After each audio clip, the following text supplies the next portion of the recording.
Hello, I'm Darren Alf from BicycleTouringPro.com. In the summer of 2015, I rode my bicycle from Copenhagen, Denmark to Oslo, Norway via western Sweden. And along the way, I met up with a Spanish couple who was also traveling by bicycle. Their names were Pablo and Ana, and they were traveling with their dog Hippie on the back of Pablo's bicycle. The dog was on the back of his bike and would run alongside on occasion. Anyways, I created daily video blogs from that trip, and if you haven't done so already, I recommend you go back and watch them now. The link to those videos is down below. It's definitely worthwhile to watch those videos first, because this video is a behind-the-scenes look at that bike tour. I'm going to give you some commentary on the trip and tell you some of the things that maybe you didn't see or hear in the original videos. So sit back and enjoy. This is a behind-the-scenes look at my bike tour across Denmark, Sweden, and Norway.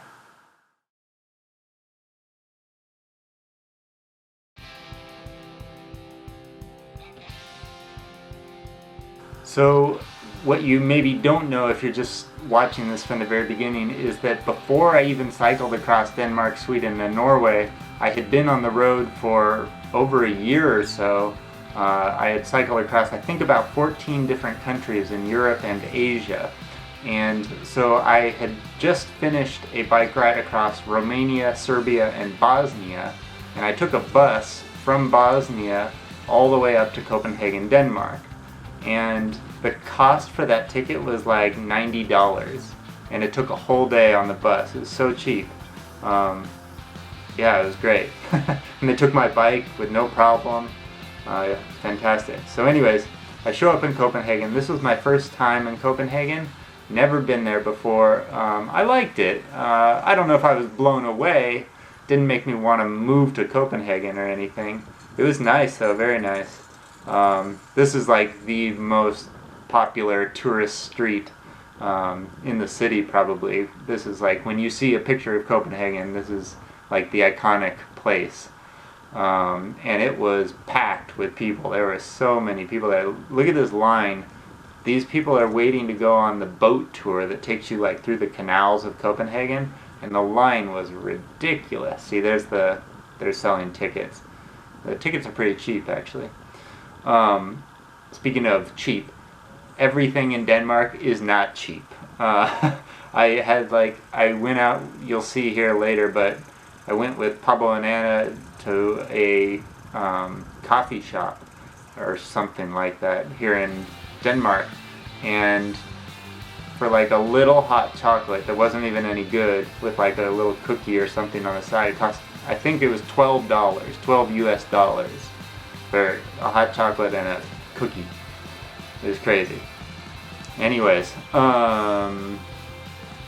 yeah, so anyways, Copenhagen was expensive. I didn't want to pay for a hotel, so I was staying in this campground that was just outside the city center. And while I was there, I was in my tent, and I heard people calling my name, and it was Pablo and Ana, the couple that you just saw. They had seen my social media posts saying that I was in Copenhagen, and they just happened to be in Copenhagen at the same time on their own bike tour. They had cycled from Spain up to Denmark. And so they found me at the campsite, amazingly. Came over, said hello, and we kind of hung out in the evening a little bit. And then in the morning, we just decided to cycle together. And we stayed together for about a week until we reached the city of Gothenburg, Sweden, which is, they ended up staying there for a few days. They were staying with friends, and then so I continued on my own after that. But we were together for quite a while, which you will see here in this video. It's an interesting thing when you meet up with people on the road, because like I've done trips before where you know that you're going to be traveling with someone, like you plan it months in advance and you're like, okay, I'm going to be traveling with this person, and you're like able to mentally prepare. In this case, just like they showed up and they were like, hey, want to ride together? And I had to kind of flip the switch. And I remember actually arriving in Copenhagen, and I was in actually kind of like a really bad mood. I didn't necessarily like it all that much, and I was like, oh no. I think I was a little worried about the price of everything. because I was shocked by some of the prices at the start, especially coming from Bosnia where everything is super cheap. So I was kind of in a bad mood, but when Pablo and Ana showed up, it kind of helped me to flip the switch and get into a better mood. This was a cool little place that, I don't know where this was or anything, but it was like a little forest path with water on both sides that we had to cycle through. So now we're meeting up with one of Pablo and Ana's friends slash readers. Pablo and Ana have their own website. It's called bikecanine.com, I believe. And yeah, bikecanine.com. And so this guy knew about them through their website and invited to meet up with them, basically. So here we are meeting up at this totally expensive coffee shop. That's what I bought, the $12 hot chocolate or whatever.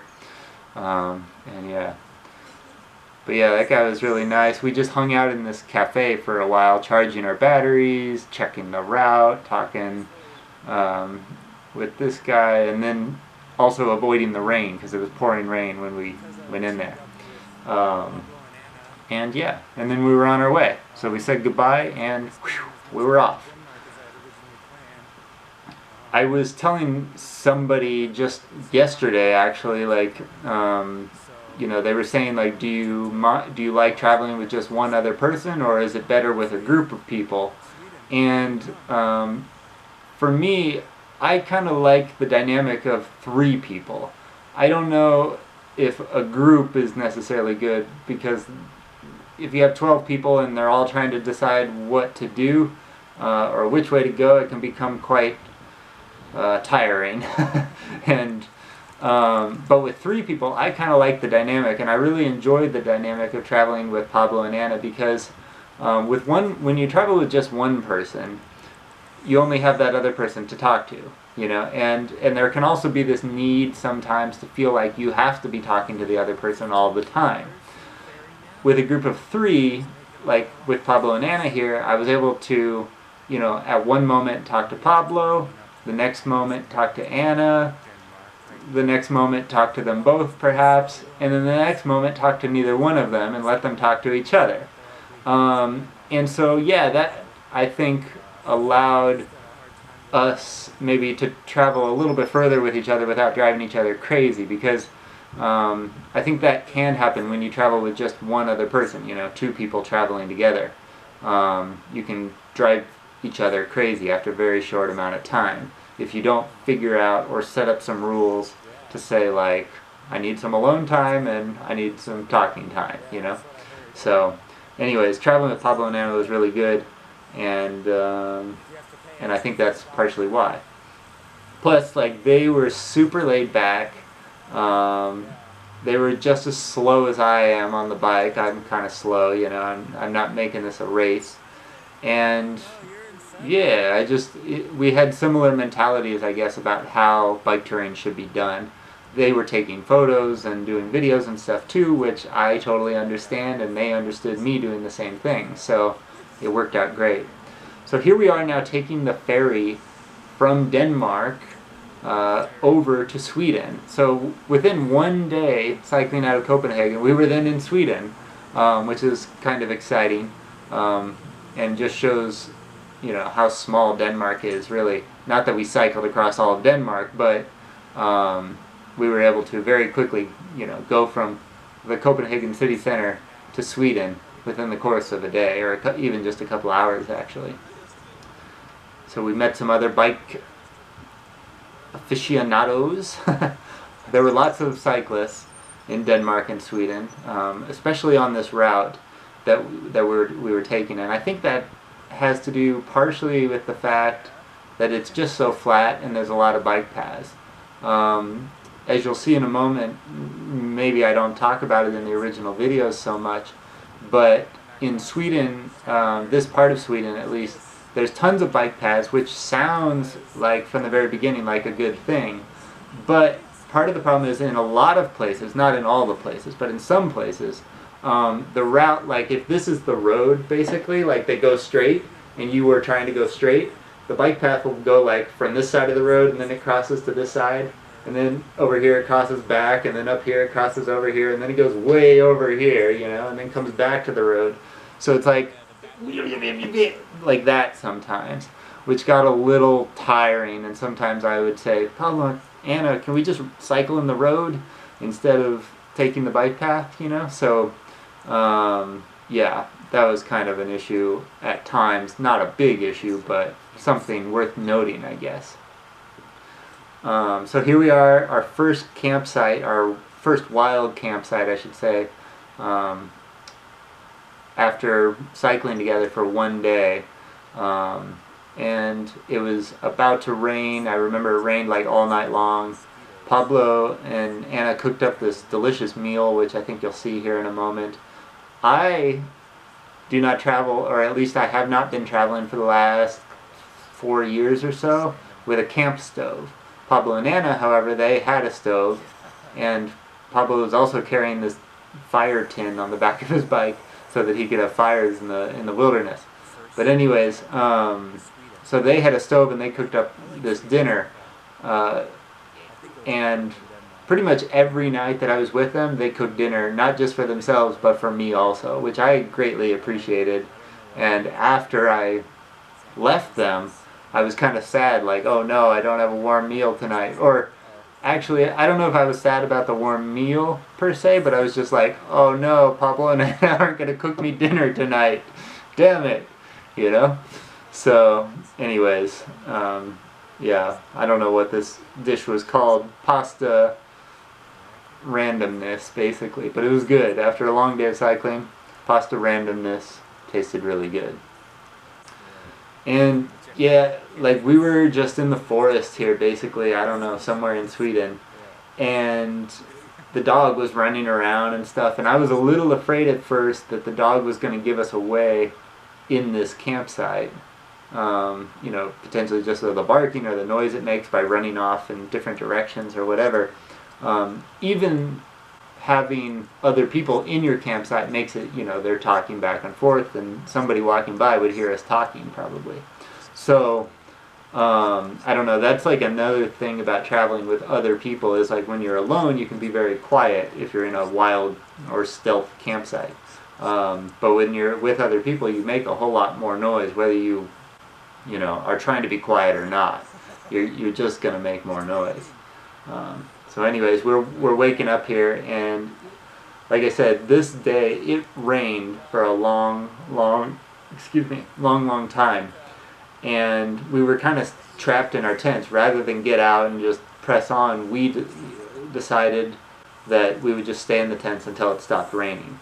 And that was another thing that I liked about traveling with Pablo and Anna, is like they had that same mentality as I did.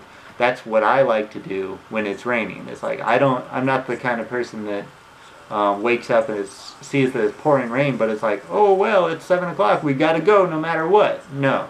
Usually, in my experience, if you stay in your tent for a little bit, somewhere around noon, it stops raining, and then you can get out and keep going. Depends where you are, of course, in the world and stuff, and it's not always the case. But sometimes, a lot of times, that is the case. And so that's exactly what happened here, is we stayed inside our tents, and then once the weather cleared, we got out, packed up, and continued on our way. And I don't think we ran into rain for the rest of the day. So it turned out to be a good move. First full day cycling in Sweden. We're hoping to cover about 60 kilometers today, so we'll see how far we get.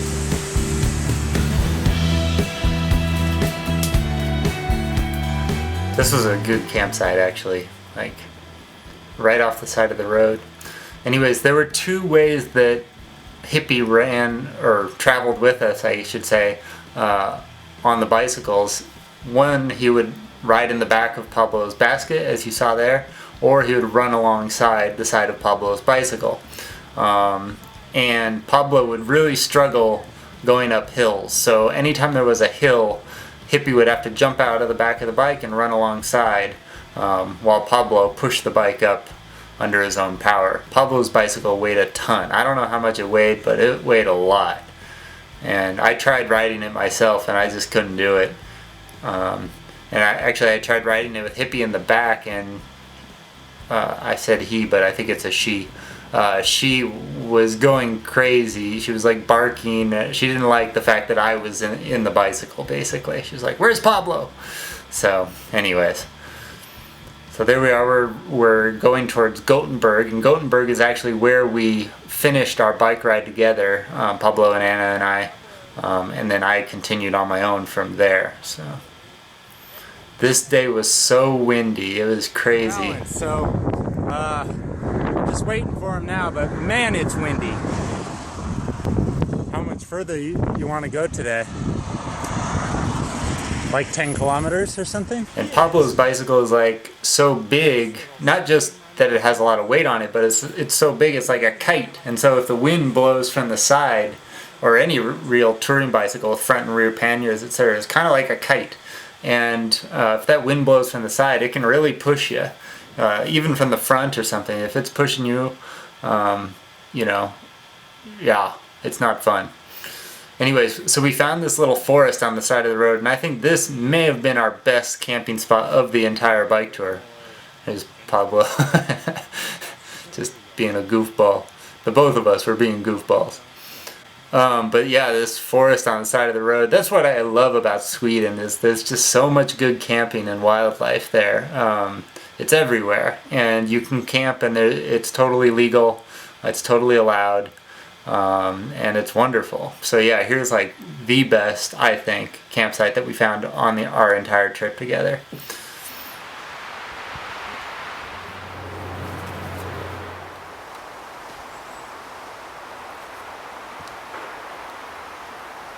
And I've got my packing routine down. Like, I can set my tent up, rip my bike apart, set the tent up, be ready and in camp in like seconds. Like, I've done it so many hundreds and hundreds of times. And then here's Pablo and Ana cooking dinner again, another good meal, rice and veggies. They're vegetarian also, which I am too, and so that made it easy for us to travel together also, another good thing. We didn't have to fight over what was going to be in the meals each night. We were all very happy. All right, this is my last video of the day, showing us eating. You later. Sorry.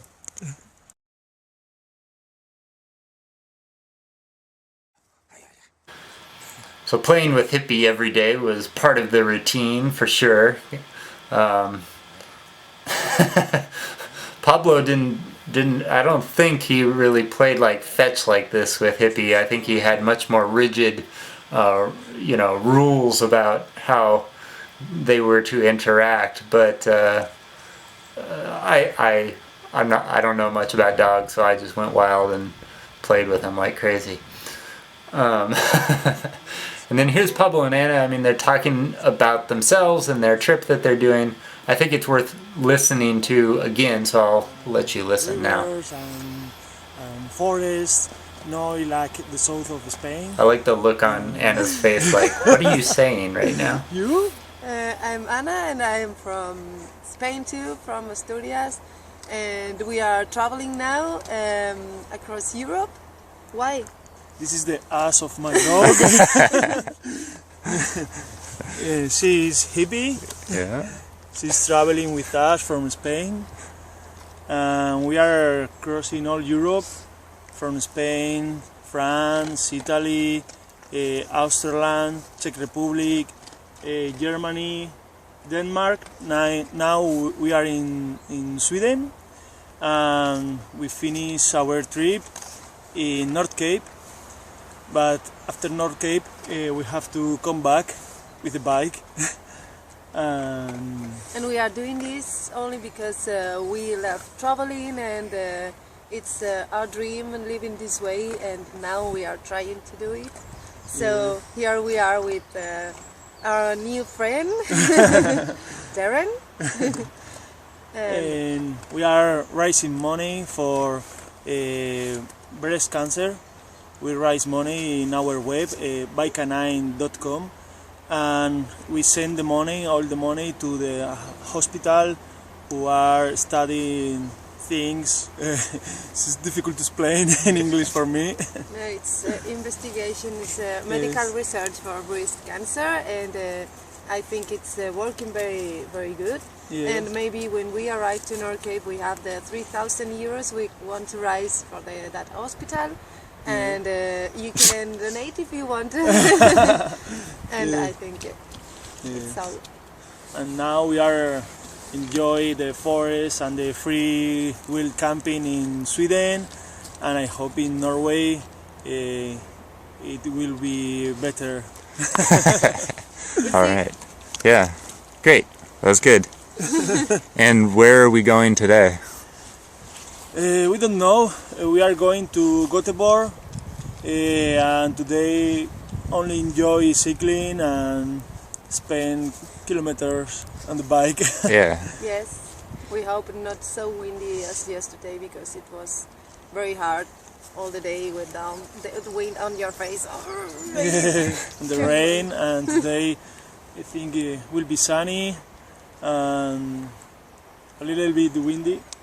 No, today it's gonna be a perfect day. I'm sure.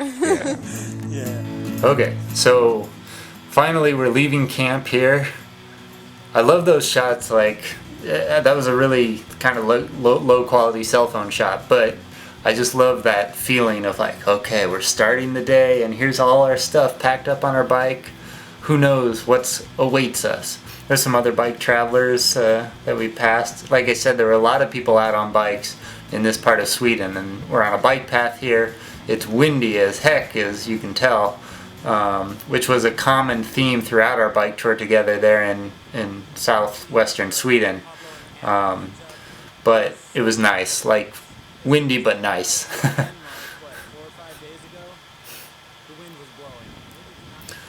There's something on my eye in this video. One of the things that I realized very early on when I started making these videos was that I was not going to be able to present myself always in the best light. And a lot of my videos I have like food on my face or toothpaste on my face or sunscreen dripping down, sweat, dirt, bugs stuck on me. Yeah, it's just part of life on the road, I guess. And I for many years have not traveled with a mirror of any kind, so I'm not like constantly looking in the mirror every day as I ride. I do have like a small mirror in my toiletry kit, but I'm not digging that out after lunch just to see what I look like. So on this particular day, it looks like I rode for quite some time with like a bug stuck between my eye. Anyways, Pablo and Ana went inside the supermarket and left me outside with Hippie, which I was terribly afraid of actually, because I'm just not like a dog person really. I've never like owned a dog. I don't really like know anything about dogs. And so I was just afraid that the dog was going to go crazy and I was going to be stuck out there. People were going to be like, shut your dog up. And I'm like, it's not my dog. You know, anyways. But it turned out Hippie just fell asleep and that was good. That was another thing that I liked about traveling with Pablo and Ana is Hippie, the dog, was so well behaved. It was never like a problem. Like some other dogs, you know, they bark and misbehave and don't do what you tell them to, and Hippie just was fantastic. So very well trained.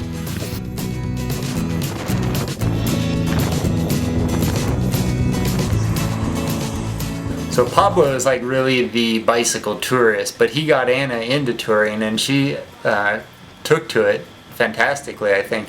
The bike that Ana was riding was like, I think it was a gift from Pablo to her to get her out on this bike trip. And so they rode together from Spain for several months, like up through Europe. I'm not exactly sure where. I think through Germany, maybe the Czech Republic, up into Denmark. And then they continued through Sweden and all the way up to Nordkapp, which is the northernmost point of Norway. I did not go with them that whole way, but that's the trip that they were kind of on. So here's another campsite that we found. There's another really good campsite. Like I said, wild camping in Sweden is amazing. And once again, Pablo and Ana cooked dinner, but this particular dinner was my idea. It was a Mexican-inspired dinner, so we bought tortillas, beans, rice, veggies, and had like the best Swedish Mexican burritos in the whole world. I loved it. It was awesome. So there I am, and the dog looking at me like, can I have some? Yeah, that was like a really good meal. I love Mexican food.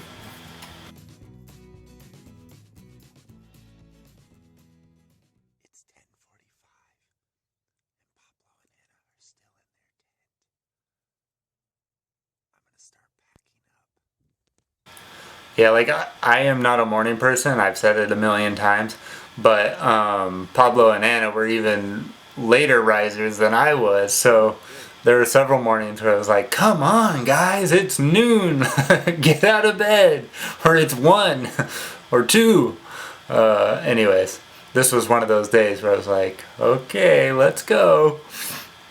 But like I said, I didn't mind. I was on schedule. As long as I'm on schedule, I'm pretty happy. You know, if we're behind schedule and waking up at 2 p.m., I really don't care. So I was on schedule and I was happy to sleep in and go slow.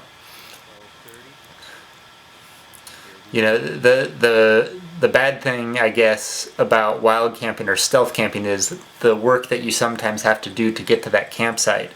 I traveled with my friend Brandon in Iceland, and I think he hated the part about like pushing your bike off the road a little bit and searching around for a place to camp. That really bothered him, I think. For me, I think that's a lot of fun. It's like exploring almost, and I really enjoyed that aspect of wild camping. So when you see me pushing my bike to or from a campsite, I'm probably smiling inside. 10:30 this morning.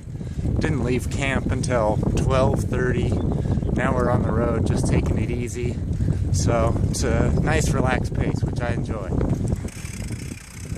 I should note while I'm thinking about it, a lot of people ask me, you know, like what camera did I shoot this with?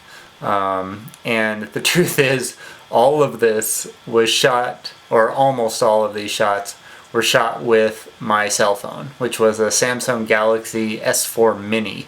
Nothing special at all, just point and shoot.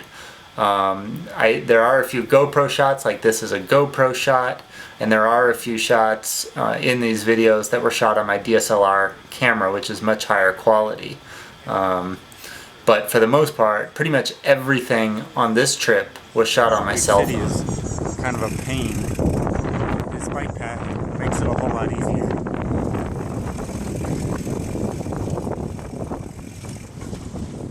Some of the towns in Sweden were really spectacular, but one of the things that I don't think I mentioned in the original videos, and maybe I shouldn't even mention it now, but this part of Sweden, the little villages and stuff, there were so many old people, and there were like no young people anywhere practically. And that was like my overwhelming feeling about Sweden on this particular leg of the trip.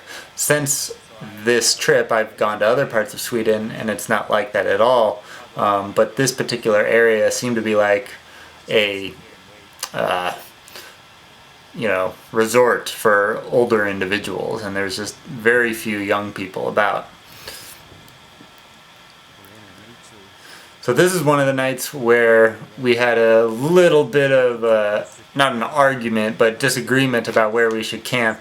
Pablo wanted to camp in this like nature reserve where there were like birders and stuff, and I was not comfortable camping there, frankly.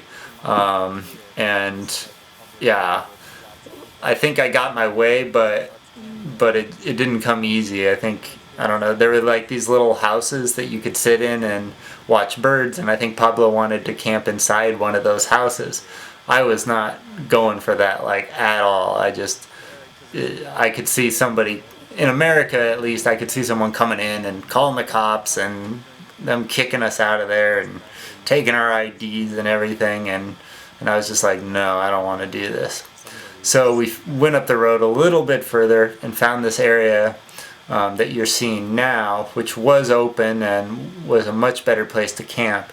But what happened was I set my tent up underneath this like bush, and whatever was in this bush, whatever the bush was, my nose just went crazy. And so all night long, like I had snot pouring out of my face non-stop, like all night long. I was probably snoring like crazy. Poor Pablo and Ana had to listen to that all night long. And yeah, and it was just miserable. And I had my tent set up already, so I didn't really want to move it, and there wasn't very many places to move the tent to in the first place. See, there's my tent under that bush. That bush just killed me. So that's what I remember about this campsite, even though it ends like so picturesquely. I was in a terrible state on this particular night because my nose was so messed up. So that's a shot that was shot on my DSLR camera. That too, you can tell because the quality is so much better. There's so much more sharpness to the image. There's another one on the DSLR. And then that's a GoPro shot.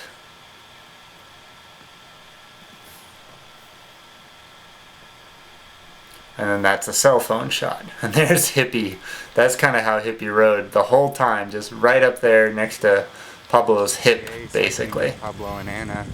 We're about 1 day away from Gothenburg, Sweden, which is where a friend of Anna's is going to host us for a night. We're hoping to get a shower and charge all our electronics tomorrow. So today's our last full day of cycling, and then tomorrow we'll cycle into Gothenburg.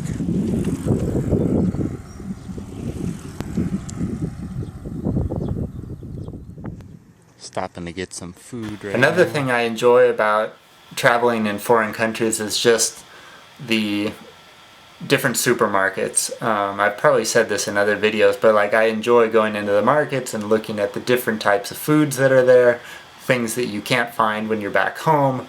I also kind of enjoy getting to know a country because every country has different supermarkets, and so like when you're in Sweden there's these ICA or ICA stores, there's Coop stores or co-op stores, and then so you learn the names of each of the stores and how much the prices cost there, yeah, how much food costs there, things like that. So I think that's kind of fun, a fun part of travel and a fun part of bike touring.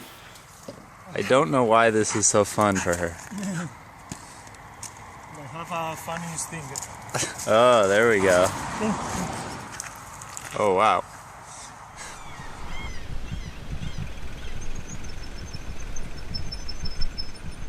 Prior to this day, I don't know how Pablo and Ana had gotten water on their trips. Maybe they were buying it or getting it out of parks or something. I'm not sure, but like on this particular day, I remember like saying, we can fill up our water bottles at the cemetery, and they were like, what? Cemetery? And yeah, so there we were at the cemetery filling up our water bottles, which is something I do all the time, but I think was something kind of new to them. What did you find for me? I found it in the road. Now you are by Canine too. Yeah, exactly. Where should I put that? I think On my shoulders? yes. Like this. I think it's the best place. I don't know. Yeah. Here.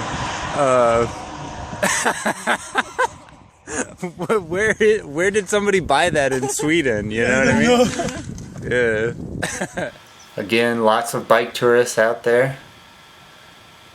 Even families of bike tourists, little kids, parents.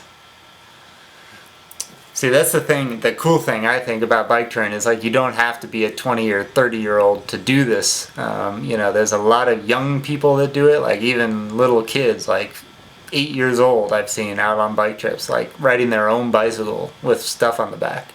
All the way up to 80-something-year-olds, you know, going across country or around the world. So it doesn't really matter what your age is. You just got to get a bike and set your mind to going somewhere.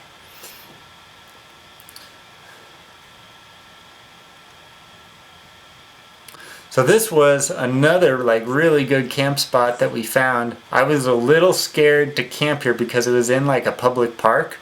And I would never have camped here had I been on my own. But because Pablo and Ana were with me, I felt somewhat comfortable. And I also knew that once it got dark, this park was going to empty out. There wasn't going to be anybody in there, and we'd be fine to camp. But this was a park just outside, just south of Gothenburg, Sweden. And yeah, Scandinavia, Sweden, and we camped in this little camping area. And I don't know if it was legal to camp there, but they had a picnic table and a fire pit. I assume it was okay. No one ever called the cops on us or anything. And we were right on the edge of the lake, and it was perfect. So yeah, and Pablo and Ana actually camped inside of that little house, that little wooden house that you saw, whereas I camped kind of behind it. Pablo's showing all the wounds on his leg. I had tons of mosquito bites and tick bites and all kinds of things on my legs as well, which you can see here. One of the downsides of Sweden, I guess. I think if Norway, Sweden, Finland did not have bugs, like those places would be a bike touring paradise, like 120% bike touring paradise. But because of the bugs, it does make it a little miserable at times, just depending on where you are and how bad the bugs are. Delicioso. Delicioso. You are cutting just for you? You don't like it? You want? You want? I can cut for you. It's funny, I mean, you're getting to see a little bit of the dynamic between Pablo and Ana, and honestly, I think that's the hardest thing about bike touring is like the people that you choose to travel with, like finding good people, and even once you find good people, knowing how to communicate and interact with those individuals, you know. Pablo and Ana seem to be pretty good at it, but yeah. Good morning. I'm just south of Gothenburg, Sweden, maybe, and camping on the edge of a small lake in the forest. So this would turn out to be my last day of cycling with Pablo and Ana. We rode just a short distance from this lake where we camped into the city center of Gothenburg, Sweden, where Pablo and Ana had a friend who was offering to host us all for the evening. So we had to arrive in Gothenburg at a certain time, I think, and yeah, we were all looking forward to having a shower, basically. I do remember just being incredibly dirty and thinking, gosh, I can't wait to get a shower today. And wash everything, and it's gonna be a special day because everything is gonna smell like clean. For me, it's not necessary, but It's necessary for you. no. Yes, No. yes, yes, yes. Just a few moments ago, you were saying how clean your shorts are. Yes. Yeah. They are very clean. Turn around really quick. Turn around. Just no, turn around. Turn around. Turn around. Turn around. All right.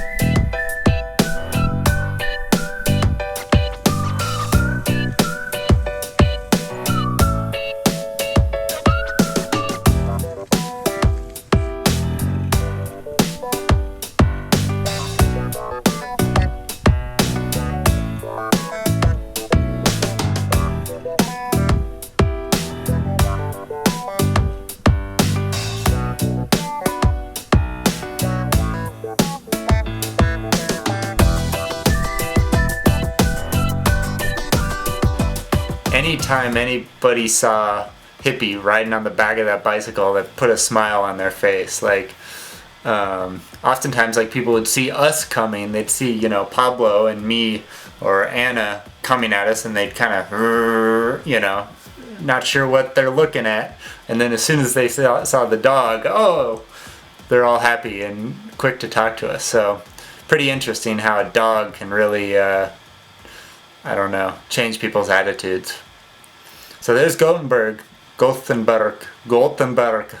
Sweden. And now we're at the home of Pablo and Ana's friends. I believe this was a friend of Ana's back from Spain. I'm sorry, I can't remember her name.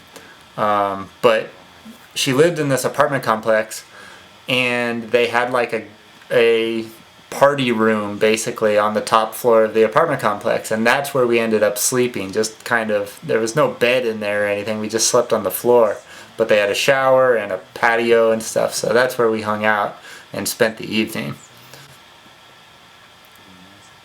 And we were very, very grateful to be there. Like, like I said, we wanted to take a shower.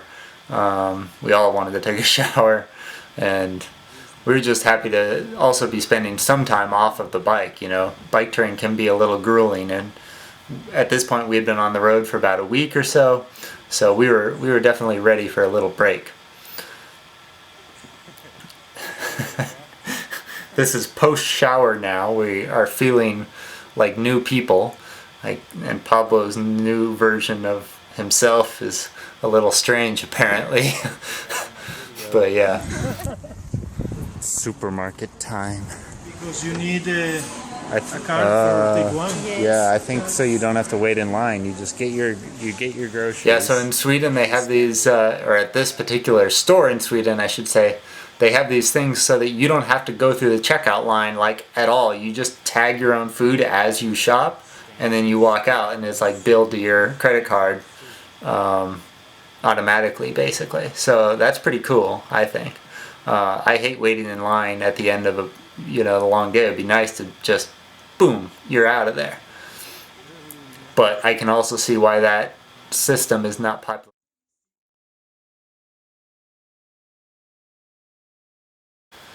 Alright, so after one day in Gothenburg, Pablo and Ana said that they were going to stay in the city with these friends that they were visiting for a few days. And I did not want to be a third wheel any more than I had been over the last week or whatever. So I said, thanks so much guys, it's been awesome traveling with you, but I'm going to continue on my way. And I also had to be in Oslo, Norway on a particular date. As you'll see, I was meeting my friend Eric Corrali there because we were going to conduct a bike tour together later. And so I had to be in Oslo at a particular time, and in order to get there, I needed to say goodbye to Pablo and Ana on this particular day. So, yeah, that's what's happening here. Just when I end my work and start sleeping, YouTube, silence.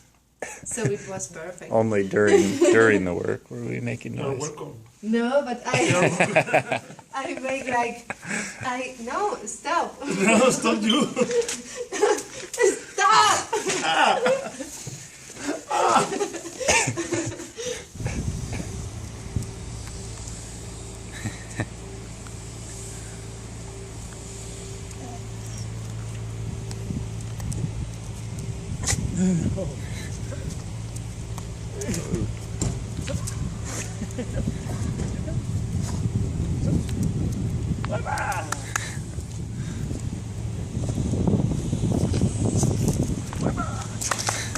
No. Oh. A lot of new Smells. So yeah, so the time eventually came for me to say goodbye to Pablo and Ana, which, you know, part of me was like excited to get back on the road and just be on my own again, but part of me was also like weirded out because like for the last week I'd become comfortable traveling with Pablo and Ana, and now I was on my own again and had to readjust to that whole thing. Sometimes it can be very difficult to go from being alone to being with a group to being back alone to being back with a group, and I did a lot of that on this tour, as you'll see if you watch my future videos, because I ended up traveling with Pablo and Ana. Like prior to this I was traveling with a guy named Bernd. Then I traveled with a guy from Serbia. Then I traveled by myself. Then I met up with Pablo and Ana, and we rode together. Then I traveled by myself. Then I rode with my friend Eric Corrali. Then I rode with my friend Rob.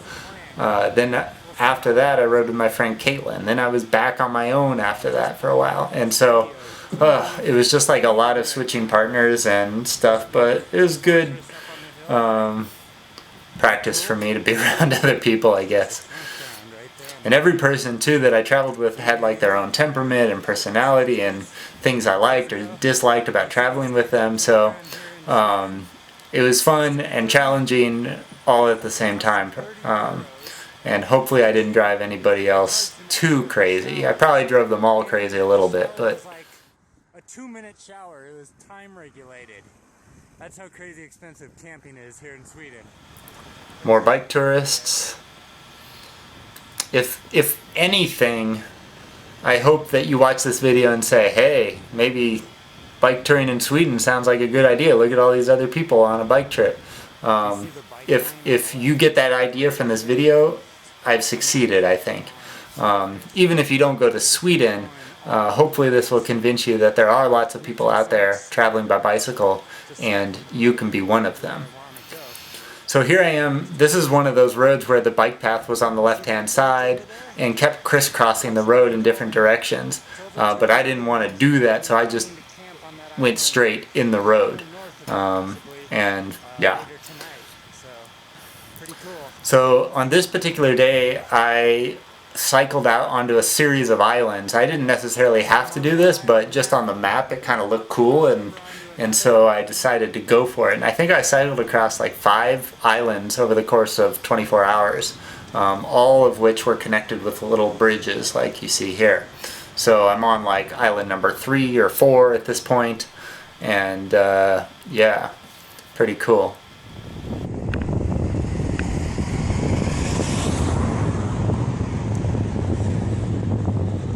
You may not be aware of it, but like Norway, Sweden, Finland, even a small country like Estonia, all of that up there, like those countries have thousands and thousands of islands. Like so many. Like you could never visit them all. There's so many. I think even Estonia, which is like the tiniest little country right below Finland, I think it has like 10,000 islands or something like that. Something ridiculous like that. And yeah, so here I am actually camping on an island in Sweden right now. And again, I'm pushing my bike. I pushed my bike way back on this like trail and then hopped over this ancient stone fence and set up my tent, yeah, on this kind of slanting ledge with an incredible view of the forest out behind me. It was a great campsite, as you'll see here.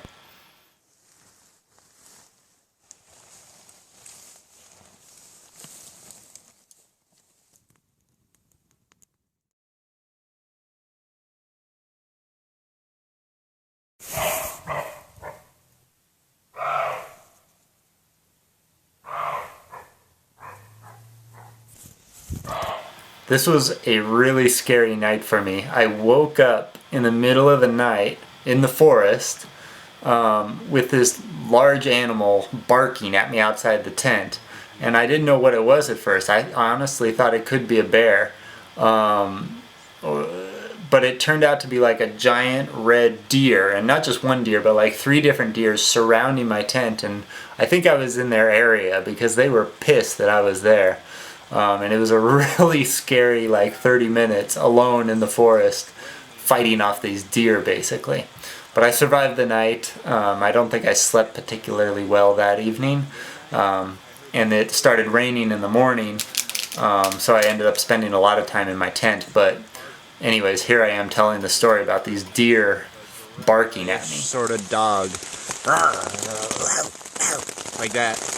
I jumped out of my tent. You know, and people will always ask me, like, have you ever run into any dangerous animals at night while you're in your tent, like bear or mountain lion or anything like that? And the answer is no, never. The scariest thing to have ever approached my tent in the night is a raccoon, or 3 raccoons. I was staying in a campground in Southern California, and these, you know, the problem with campgrounds is, established campgrounds, is that animals learn that people are there and that people have food. And so in this particular campground, these raccoons knew that every night they could come down out of the hills and find some food in this campground, and they were looking outside my tent for the food. When you're in the forest, I mean, unless you see signs of, you know, bear droppings or something like that, usually the chances of there being a bear nearby or having a bear come and, you know, tear you out of your tent is probably pretty small, depending on where you are in the world. But there are bears in Sweden, and so I was definitely aware of that fact and wary of the fact that there were bears in the forest. So I was definitely a little scared on this particular evening. In the tent, it's pouring rain. I'm just waiting for the rain to stop so I can get on my bike and continue up the road.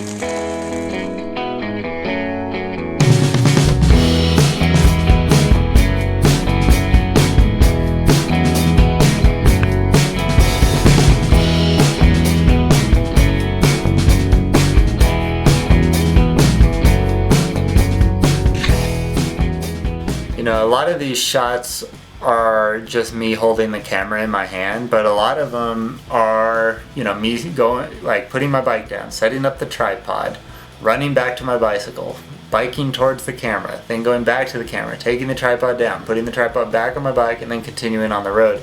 And that's a lot of work to do when, bike touring by itself can be a lot of work. And then to film the entire adventure on top of it, let me tell you, it's exhausting. Which is part of the reason why most of these shots are just in my hand, kind of as I go sort of things. Using the least amount of energy possible, basically. I'm going through the small town of Dingle, Sweden right now. I was in the city of Dingle, Ireland a few months ago on the Dingle Peninsula. It's a funny name. It's a really funny name.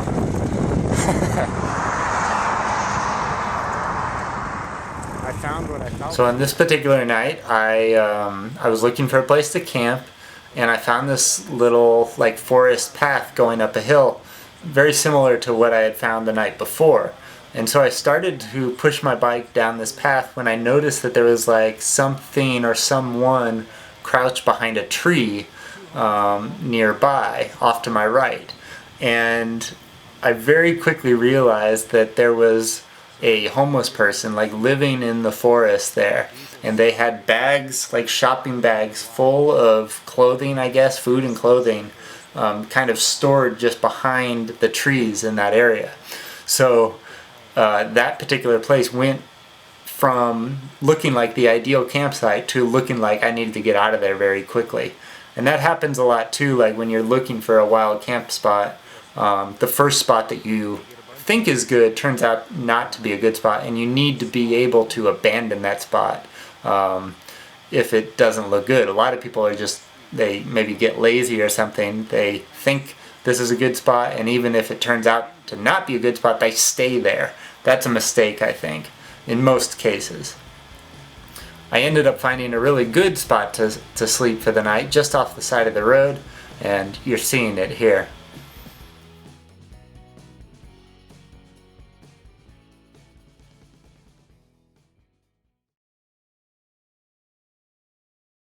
Good morning, Darren Alf here from BicycleTouringPro.com. I'm just outside of Dingle, Sweden, and today I've got about 75 kilometers to ride. It's going to be my last full day of cycling in Sweden for a while before I cross into Norway. I'm going to be in Norway for over a month, and then I'll come back to Sweden after that. But for now, today is the last full day in Sweden.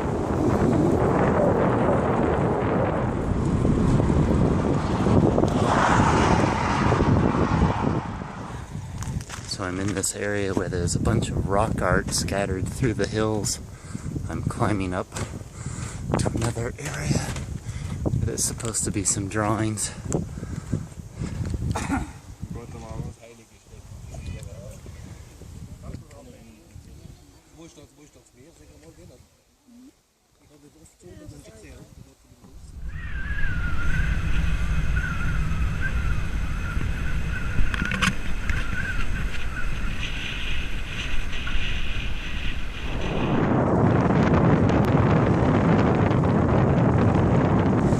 Just stopped at the supermarket back in the town I just passed through, and a guy came up to me and asked about my trip. He wasn't Swedish. No Swedish people have talked to me, by the way. Been in Sweden for over a week.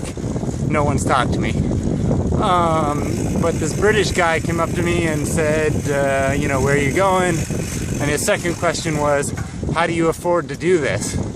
Which, in a lot of parts of the world, this is kind of considered a rude question, but I'm from California, where people talk about their jobs and money all the time. I mean, it's, for me, a very interesting topic, and I'm not offended by it at all. I was kind of happy that he asked. It's an interesting topic to me. But I just thought I'd make note of that, because one, no Swedish people have really talked to me yet. The girls at the supermarket a little bit or something, but they're paid to talk to me. And so, yeah, and then this question about money comes up right away, and he asks, you know, is Sweden expensive for you? And watch out, Norway's even more expensive, and all that stuff. So, interesting.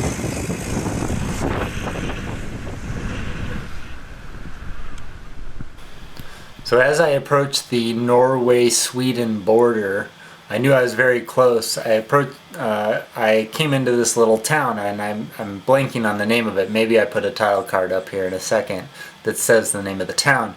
But it's right near the border of Norway and Sweden, and I could have very easily just kept going into Norway on this particular day, but I decided, because of where I was, my schedule, etc., that I would spend one more night in Sweden.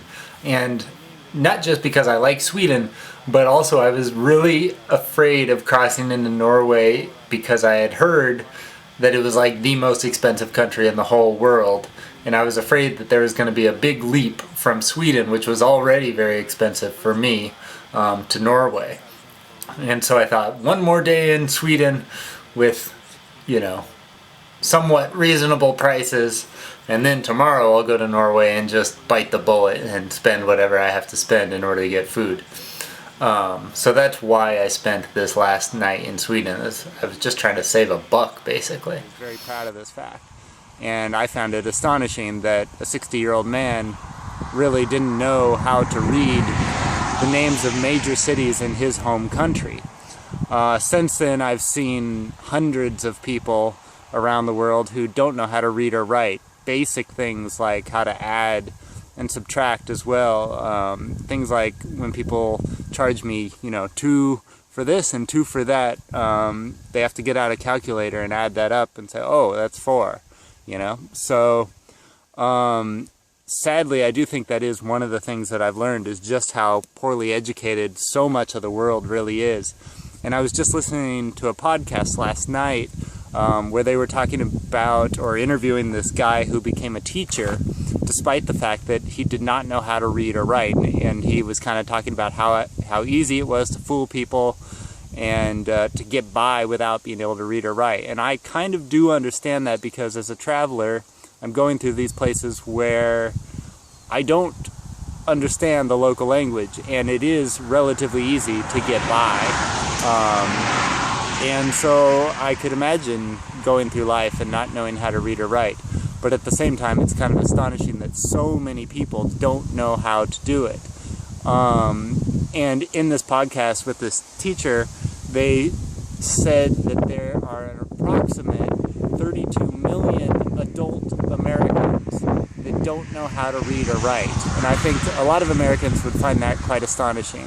32 million American adults don't know how to read or write. I think that was at like a first or third. I don't think I got the facts for this story completely right, but one of the things that I have learned from my travels is just how few people in the world actually know how to read. Like, I kind of assumed, yeah, there it is, Stromstad, Sweden. I kind of assumed when I was growing up that everybody knew how to read, you know?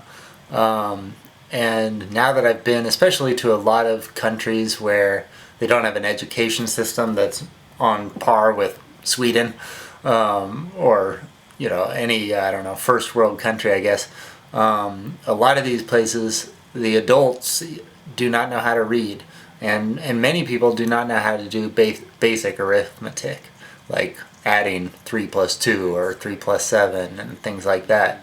So yeah, I don't know, I think that's one of the eye-openers for me traveling, is the fact that so many people are illiterate. And a lot of people like ask me, like, what have you learned from your trips? Like, what great wisdom have you pulled out of your adventures? The truth is, like, I don't know if I've actually learned anything that's necessarily useful per se, or that like I could use to change the world. The thing that I've gotten out of my travels more than anything is even more questions. Like, I have more questions about how the world works, or why things are the way they are. Or in this particular case, like I question in my own mind, you know, what could you do to teach more people how to read or how to do basic math? I'm not necessarily in a position to do that. Maybe if I set my mind to it, I could, but it's an interesting little thing, a thought experiment, I guess. If you could, how could you get everybody in the world to learn how to read? So here's another like great campsite. Kind of went down a trail and then pushed my bike off of the trail away so that no one passing by would see me. And yeah, I did not have to worry about anybody in this particular camp spot. There was no one around. Tomorrow is to stay in this town. I might just leave my tent right here, to be honest, and go into town, work at the library for the whole day pretty much. Get there at like 11 a.m. And then stay until like 5 p.m. or so, and then come back up here in the week come back up here at the end of the day. So that's it. I won't show you a video of me working at the library tomorrow. That'll be kind of boring.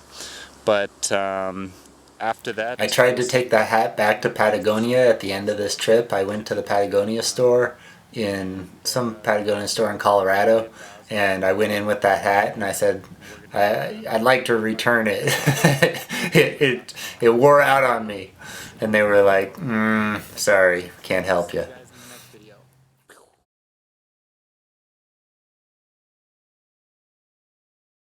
Good morning from Strömstad, Sweden. Today I've got an 80-kilometer bike ride to the city of Moss, Norway. And yes, that means I'm crossing into Norway today. It's about 20 kilometers from here to the Norway-Sweden border, which doesn't sound too bad, but it is windy and cold today, so we'll see how it goes. Let's get going. Yeah, so like I said, I was a little nervous about crossing into Norway because this was my first trip to Norway.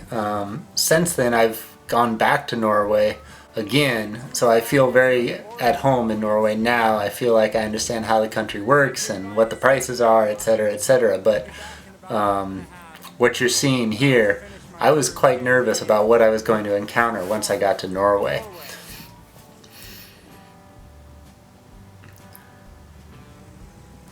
So that is like the river, I think, that actually separates Sweden from Norway. And so now here I am, I'm actually in Norway, and a lot of countries, like when you cross from one border to the next, like you can actually see a physical transformation within that country. Like I recently crossed from Portugal to Spain, and as soon as you got into Spain, the country became much more forested, with more trees and bushes and that sort of thing.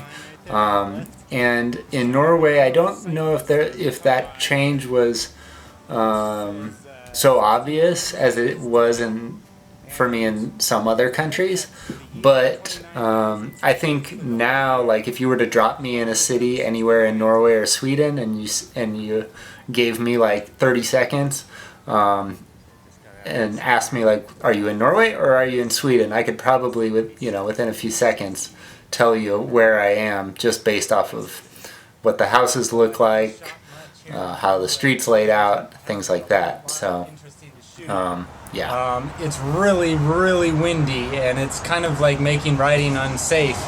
I can barely stand. I think that would be a fun like television show too, or something, where like people don't know where they're going to be dropped. Like you blindfold them, you drop them in the middle of nowhere. It's like a survival show. And then they have to find their way from there to civilization. And obviously there would be backups or something. Like if the person just goes in the complete wrong direction for like a week, the TV show would be like, okay, you're done. At the end of it, you failed. But it would be interesting, I think, to drop somebody in like the forests of Russia and then have them have to get their way out of there. I would love to do something like that. I think it would be a blast. Anyways. First skateboarder, bicycle touring pro. Now there are trolls all over Norway. Trolls are a big thing in Norway, and that was one of the trolls that I spotted there in somebody's driveway. Gosh, what a terrible, ugly thing to have in the front of your house. But hey, it's your house. You can do whatever you want, I guess. So I just went into that ICA supermarket, and the prices were so freaking high. And they had nothing that I actually wanted. So yeah, like every time you cross into a new country, you have to figure everything else, like figure everything out again. Like I had become comfortable with Sweden. I knew what the prices were in the stores. I knew what the stores were to look for. And now I'm in Norway and the stores are different and the prices are different. And so all of that you have to relearn again over the first several days of your trip. This was another great camping spot that I found just out in the forest. And yeah, really quiet. It was a great campsite.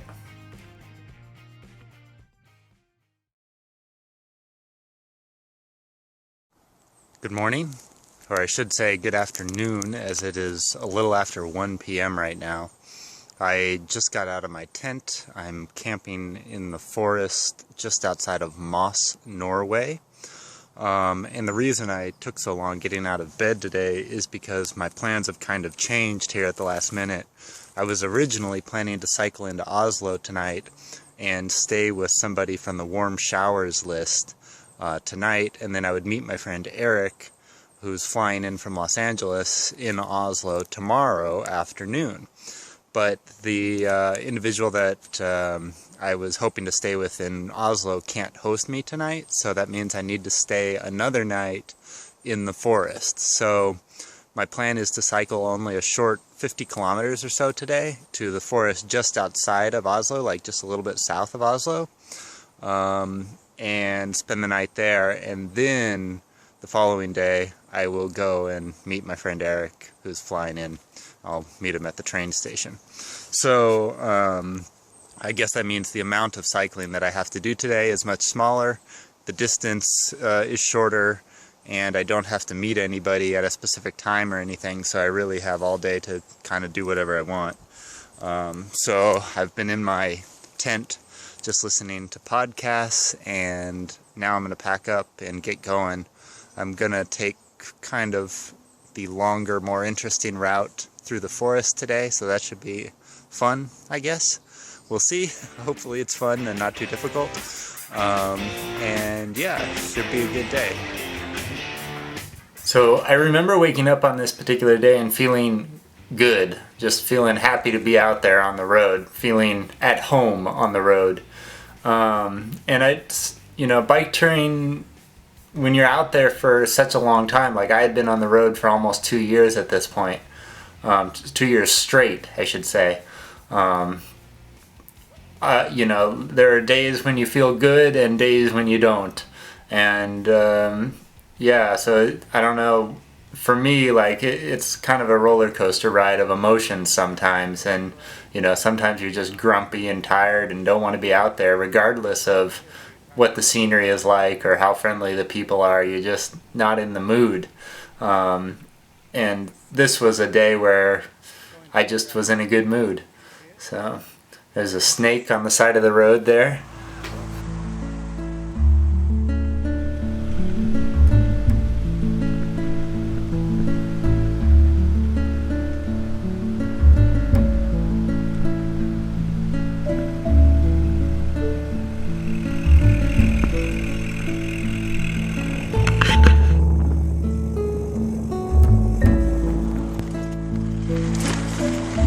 That's the bike path. People are always asking, I know some of you know this already, but if you're new to Bicycle Touring Pro, you might be wondering what type of bicycle I ride. It's a CoMotion Pangea touring bicycle, built by a company in America called CoMotion Cycles. And yeah, I've had that bike since 2012, and I've been riding it ever since. It's a great bike and I would highly recommend it. So one of the great things about traveling in Norway, Sweden, Finland, etc. is that there are wild plants growing all over the place. And in this case, I was cycling along and I spotted some strawberries on the side of the road. So I stopped and took a moment just to pick some of the strawberries. There weren't very many here, but when I see them, Norway is very expensive. So if you can get any free food out of the forest, it's a good thing to do, I think. On a Sunday, all the stores are closed pretty much. No one around. kilometers to go for the rest of the day. And then I gotta find camp.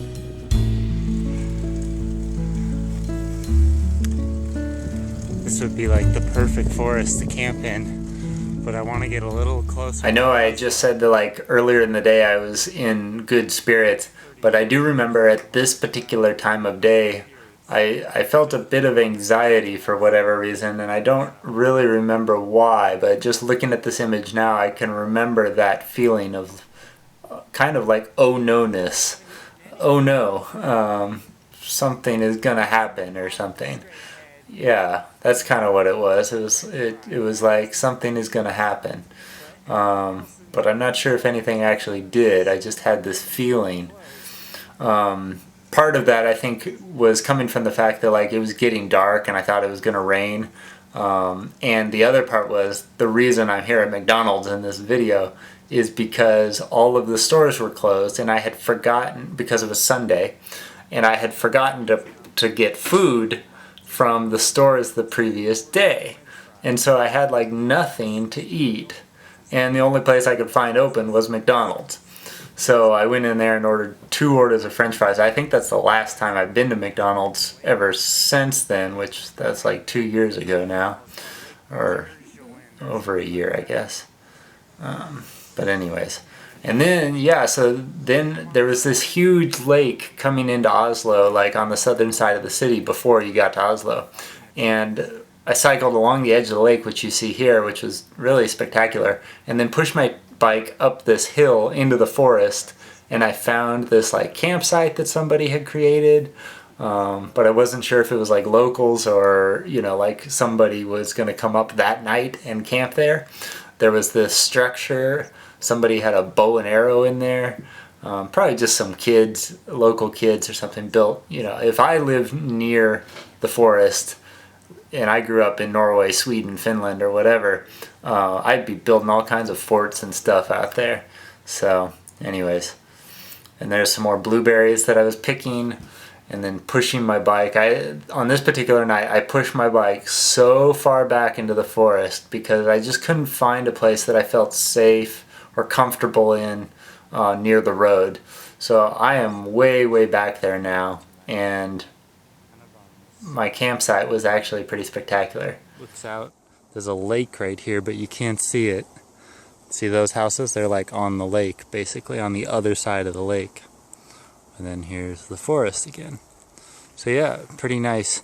All of these plants right here are blueberries. So I'm gonna get a bunch of blueberries for dinner tonight, in addition to what I already have. And yeah, there's camp. So yeah, like I seriously spent a half hour picking blueberries and they were gone within like 2 minutes. I ate them all. The blueberries were really good. Like I was there at the perfect time of year for that. And I went to Norway and Sweden just a couple months ago, and it was too early in the season to pick blueberries. There were some, but they were really, really small. Nothing like this, you know, these are pretty good size. So yeah, I just happened to get there at the right time of year on this particular trip. So that's my dessert, maybe breakfast as well in the morning, we'll see. I can see why blueberries are so expensive now. It's a lot of work to pick just a small amount of these, they're so small.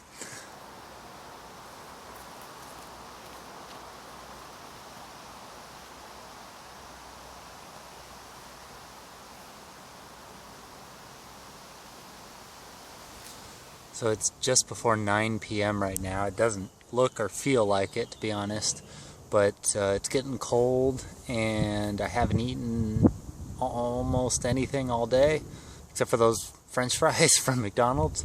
So I'm gonna climb inside my tent and make some dinner. I got sandwiches, an apple, and those blueberries that I picked in the wild. So that's it for dinner.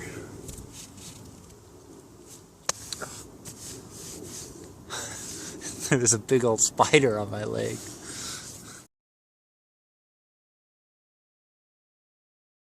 Alright, and now here's the video from the very last day of my bike tour from Copenhagen to Oslo. This is the day that I finally reach Oslo, Norway, and I meet up with my friend Eric Corelli for the start of our bike tour.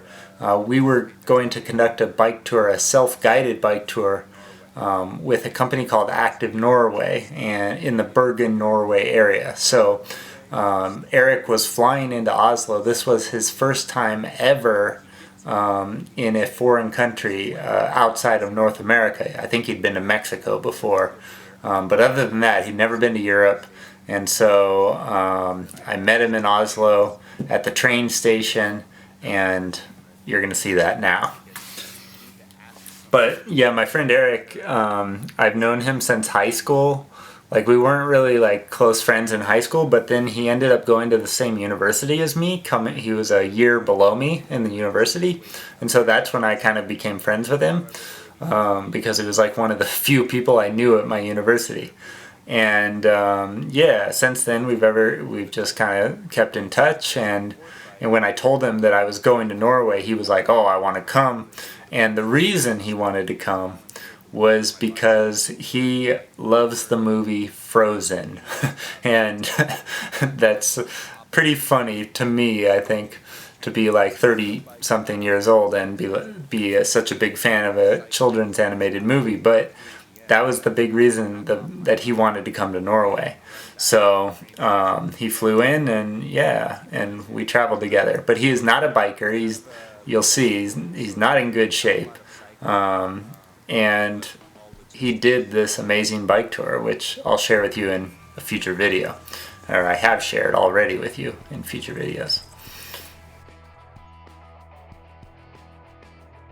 I love this type of riding, like on forest roads like this, and my bike, my touring bicycle, is built for this type of travel. So you can't do that, you know, if you're riding a lightweight carbon fiber road bike or something. Like, you need to have a bicycle that's built to go off-road. And the bike that I'm on has been to like 40-50 countries all around the world. I've ridden that bike across Africa, you know, the worst like potholed roads in Ukraine, and dirt roads in Africa, washboard roads in Africa, and things like that. So yeah. Anyways, here is Oslo now. This is the Oslo train station, and this is where I ended up meeting Eric later in the day. So I got there kind of early just to make sure that I was there on time. I think Eric arrived at like 5 p.m. I got there at like noon. So I just kind of hung out all day in Oslo. I ended up going to a park, which you'll see in a moment, and spending hours there just reading my book, listening to podcasts, things like that. It's one of those days, they always say like travel is about hurry up and wait, you know, like you race to the airport to get there on time, and then you get there and you have to wait for like an hour before your plane boards, you know. And that's kind of how this particular day was. It was like, make sure I get to Oslo so I know where I'm meeting Eric, and then once I got there I had to wait for hours and hours and hours. But here's the center of Oslo, which is really nice. It's pretty laid back, which is cool. There's a pedestrian street, so you don't have to worry about too much about getting hit by cars. And this is the park that I ended up staying at. If you're from Oslo, you'll probably recognize it. It's just a short distance outside the city center.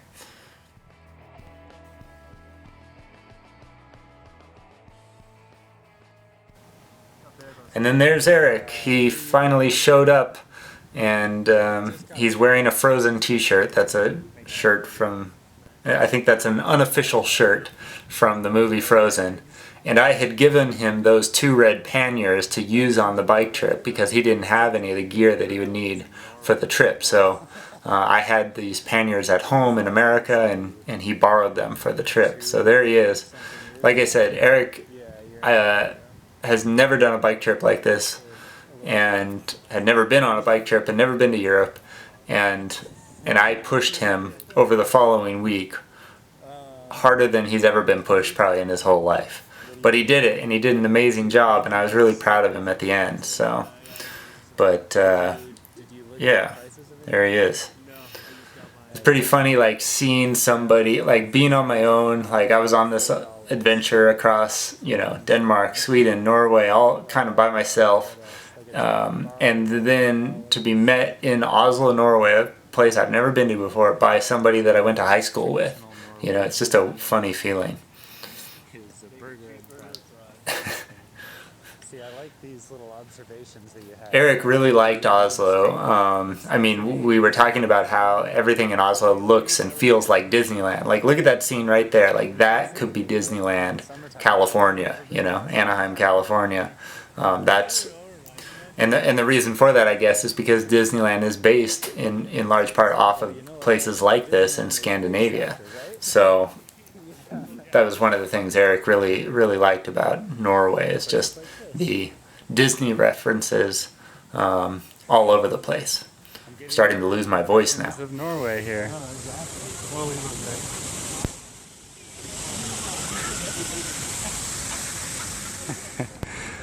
All right. You've been in Oslo now for about 2.5 seconds. What do you think of the place? I think it's cool. Looks a little, kind of reminds me of the East Coast a little bit, but then at the same time really different. There's a lot less street and a lot more walkway. And what about our bike tour are you looking forward to the most? The fjords. The fjords. Yeah, biking through the fjords, getting to see the vistas. So. Cool.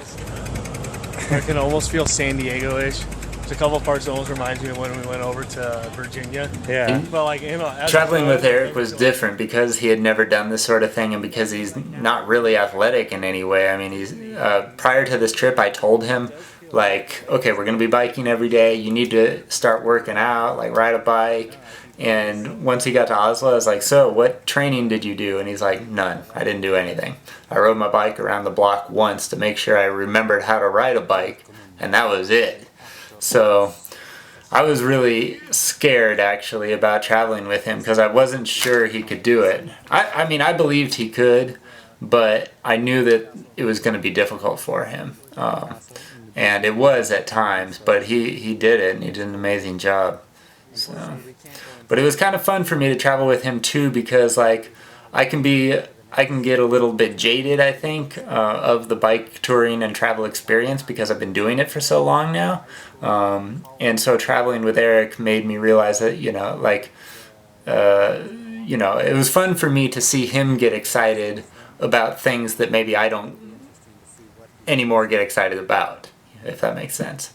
But yeah, so that was pretty neat. And then I'm going to end this video. We're going to end this video by taking the train. We jumped on a train from Oslo to Bergen, Norway. It was an overnight train, which is where we then began our 10-day bike trip with ActiveNorway.com. So that whole trip with Eric is in another video, which you'll have to watch later. I've already posted the individual episodes from that trip on the Bicycle Touring Pro YouTube channel, so you can watch them now. But I will do a behind-the-scenes video at some point in the future later. So thank you so much for watching, guys. I hope you enjoyed this. Stay tuned for more videos like this. Be sure to click the subscribe button, like this sucker, and visit my website at www.bicycletouringpro.com if you want to learn more about how to conduct your own bike tours anywhere in the world. I'm Darren Alf from BicycleTouringPro.com. Thanks so much for watching, and I hope to see you out on the road sometime soon.